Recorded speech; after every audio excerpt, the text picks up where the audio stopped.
Babo kabalin, kumusta kayo po? My name is Louie and welcome to We're in Pampanga, where we help businesses promote their products and services to our We're in Pampanga community. For today's vlog, we would like to thank the pop-up stores. So let me introduce the products to you one by one, no? Starting off with our Soju Pops. So these are Soju infused fruit yogurt drinks with nata de coco or yung crystals. So later on, we're gonna taste this one. And then, for our food, meron din siyang bibimbap. Bibimbap. So you have your meat, your rice, meron din tayong mga vegetables, and I think this is a mushroom, your egg, and your bibimbap sauce in the middle. Later on, let's fix this one. And then, meron din tayong, this is called onigirazu. This is new on their menu. Pag kasi ganito yung mga pagkain, guys, sobrang ang ganda ng presentation. Parang medyo ayaw mo silang sirain. So later on, we're gonna taste them. And then this one is their shawarma rice, one of the best sellers ng the pop-up store. We also have kimchi. Then, ito yung mga nagiging uso. This is a sushi bake duo size. Ayan, so this is how it looks like. Yes. There we go. Okay, so let's move on. Meron din tayong tteokbokki, which is very, very cheesy. Ito muna yung ano niya. There it goes. On this side naman, meron tayong, of course, the bibimbap.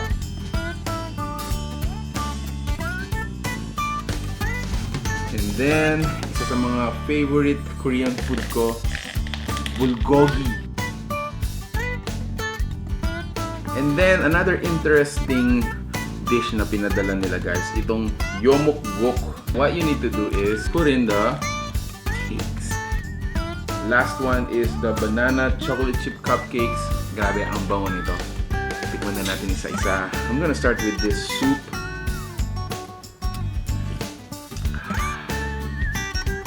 Wow! Perfect for a cold afternoon such as this. Medyo makulimlim yung panahon. And what you need is a hot steaming soup. Tikman naman natin yung kanilang fish cake.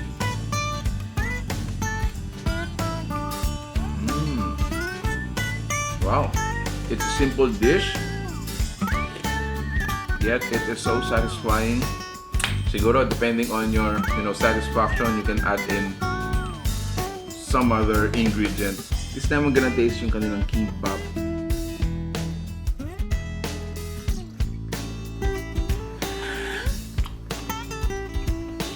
Oh, wow. You gotta taste that one. That is so interesting. I'm gonna taste this pork bulgogi.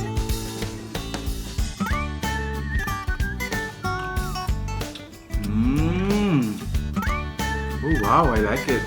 Strong of flavor. And then at the bottom you have, I think this is a kimchi rice. Ang sarap ng yung pork meat natin. I think it's sweetened, it's glazed. Plus yung kimchi rice. I just love it when it's, has a strong flavor. Wow, so many more to taste, guys. Ito naman kanilang tteokbokki. So this is the cheese tteokbokki. If you notice, it's so cheesy. Alright. Wow, again, guys, it has really strong flavor. It is spicy. And then what's good about it, guys, habang mainit yung pagkain is kinakain mo na. So this is really, really satisfying. So next I want to taste is yung kanilang rice shawarma.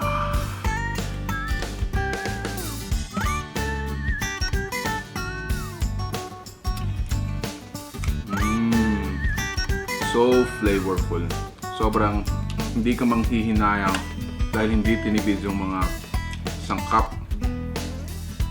Ang sarap. I am enjoying my time. So many dishes to continue later on, no? I have to move on, guys. I want to taste yung kanilang kimchi. How does it taste like? Hanyo nga saya, 100% Korean. So, it has a strong acidity taste, medyo maasim. But then again, I think that's how Korean kimchi should be. Next I want to taste is yung kanilang sushi pan. So let's open this nori. Cheesy on top. Wow, that's salmon. I think it is also good even without the nori wrapper. Okay, so before we proceed, tikman naman natin yung kanilang mga soju pop.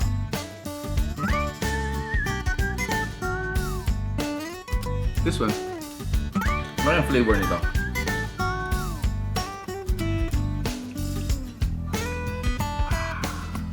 Soju based, so it has a little bit of, you know, alcohol kick. Pero napaka-refreshing, so fruity. Best served when it's chilled. Okay, so siguro lastly to taste is yung kanilang onigirazu. We have 4 flavors in it. I think there's a chicken, spam, and egg. Ito na lang titingnan ko. Let me figure out kung ano flavor to. Let me just figure out.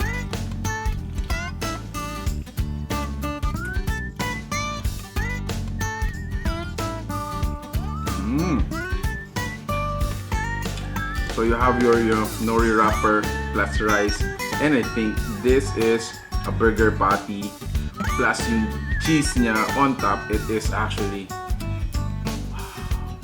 it's overload. Another bite before we conclude our vlog.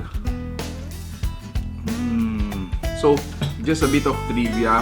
So nag-umpisa po ang The Pop-Up Store while Ma'am Jelly is helping a friend. Long story short, they came up with an idea on how to help resellers. Yep, you heard it, resellers.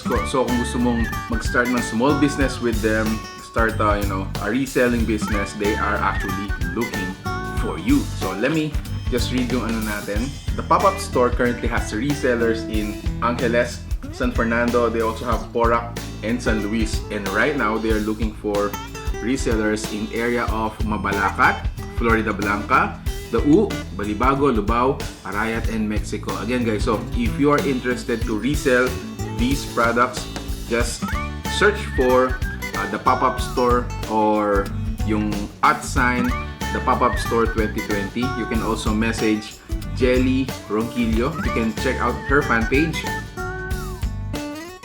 You can also search for her partners, namely Francis Leonard Soto or Sai Magkalas Bondok. So sila po ang may pakana kung bakit may the Pop-Up Store. And the good thing is they are helping resellers like you. Yan, ikaw. So kung gusto mong mag-reseller ng mga to, they are actually looking for you. So, grabe, ang sarap, ang dami pa nito, and I'm gonna continue this offline. If you like this video, please give it a thumbs up. If you like the food you saw in this video, share it with your friends, and sabay-sabay po tayong, let's satisfy our cravings. OB Talks. Thank you so much for watching. We're in Pampanga. I hope to see you in the next video. Keep safe. Bye!